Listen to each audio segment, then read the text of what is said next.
おはようございます。たかしです。本日は5月31日火曜日、ただいま9時2分。それではポンド円のトレードポイントを見ていきましょう。まずは冷やしからです。昨日の冷やしは比較的強めの陽線で引けてます。そしてこの GMMA ですね、ここ今上昇から横向きになって収束してきたところを今上抜けてきておりますので、次の上昇がまたこの GMMA でサポートされるようですと、そこから冷やし単位の上昇トレンドに回帰していくと考えてます。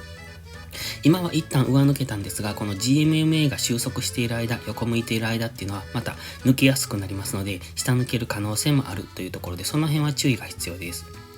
マクディは結構強くなってきましたね。ただストキャスティクスが高値圏に来ておりますので、ここがちょっと注意かなと。で、過去のストキャスティクスの高値圏からのデッドクロスはこことかこことか、ここでの下落、ここでの下落となってきてますので、今回ここからデッドクロスしてくるようですと、そこから比較的大きめの下落になる可能性があります。ですので本日ここですね、162円付近、この辺、ここ、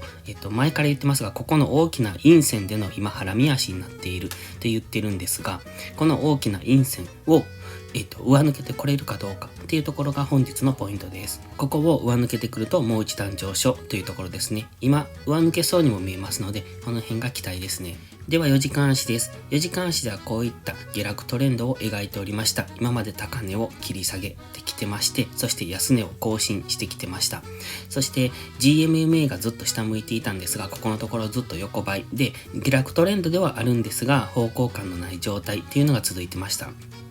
それが今、また上昇トレンドに戻っていけるのかというところなんですが、今 GMMA が少しずつではあるんですが、上向きになってきましたね。なので、今上昇はしてきてますが、この上昇が一旦上昇して、下落してきたところで、また GMMA にサポートされるようですと、そこから強めの上昇トレンドになっていくと考えます。今は一旦ここですね、この白のボックスです。これが先ほど言ってました、ここですね、これ、18日の陰線なんですが、その18日の日足の陰線の腹見足に今なってまして、そこを上抜けられるかどうかというところですね。ここっていうのは一旦の抵抗になると考えてます。今結構強く上げてきてますので上抜けそうですけれども、ここ戻り高値でもありますし、ここからここに引いたフィボナッチリトレースメントの 50% でもありますので、一旦ここで反発しているのでもしかしたら抜けてくるかもしれませんが、ここは抵抗になる可能性っていうのが高くなっていると考えてます。なのでもしここで反発しても、この GMMA に次支えられるようですと、そこから次の上抜けに期待ができるところですね。で、ここを抜けてきた場合は次はこのオレンジの点線。これが4時間足の目線切り替えポイントと考えてますので、164.2 付近、この辺を目指して上昇してくると考えてます。そして今1時間足はここ、紫のラインですが、ここが1時間足の目線切り替えポイントですので、1時間足は目線が上、4時間足は目線が下というところで、今方向感がなかったんですが、次ここの4時間足の目線切り替えポイントは超えてくると、次は1時間も4時間も上というところで、強く上昇していくんじゃないかと考えてます。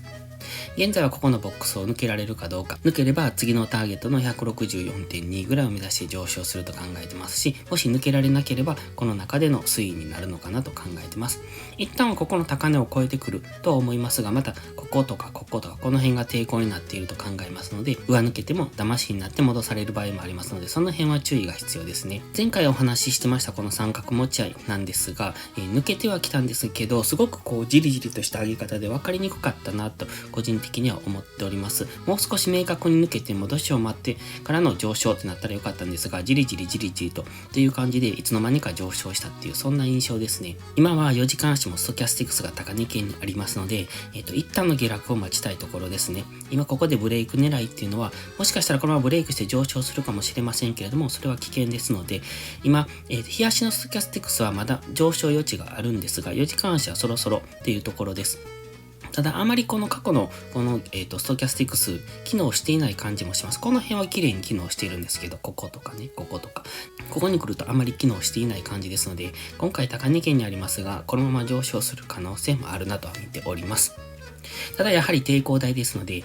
その辺は注意がしたいところですね。一旦の戻しを待って、この GMMA でサポートされるのを待つか、もしくは強めに抜けてきて、このまたここですね、162円付近、この辺でサポートされるのを待つのがいいとは考えてます。では一時監視です。今まさに抜けようとしてますね。そして前回も言ってましたこの三角持ち合いなんですが、三角持ち合いを抜けた時はその支点、ここですね。ここまでを一旦のターゲットとしてますので、この辺付近で次反発してくる可能性がありますので、今ここが注目ですね。そしてこの逆に下抜けた時は、この三角持ち合いの下、ここがターゲットになってきますので、下抜けた時はここまで取っていくという、そんな感じですね。現在はここの18日の大きな陰線のハラミ足になってますので、ここにボックスを描いてますが、このボックスを上に抜ければ上についていく、下に抜ければ下についていくっていうのがいいと考えてます。今、1時間足の GMMA は上向いてきてますが、この辺とかも動きがぐちゃぐちゃっとしておりますので、またここで GMMA を下抜けてくる可能性もあります。なので次サポートされるとすると4時間足の GMMA かなとは考えてますので、今一旦1時間足の GMMA に降りてきてもそこは下抜けする可能性を考えておきたいところですね。そしてこの辺は抵抗になってますので、一旦ここでショートするのもありだと、過去の動画でもお話してますが、そう思っております。というのもここは比較的抵抗がいくつか重なっているラインですので、この辺ぐらいで一旦の反発下落っていうのが起こってもおかしくないなと思ってます。その場合は、この直近のこことか、ここですね、この辺の上ぐらいに、損切りポイントを置いて、そこからのショートという感じでしょうか。ですので、今は一旦ここを抜けるかどうか、で、抜ければそれについていく、抜けなければそこからの下落を取っていくというところに来ていると思いますので、今ちょうどショートするにはいいポイントかなとは見ております。ただ、このまま上昇する可能性もありますので、その辺は注意が必要ですね。しっかり損切りを置いてトレードできるといいと思ってます。それでは本日はここまでです。今日も最後までご視聴ありがとうございました。たかしでした。バイバイ。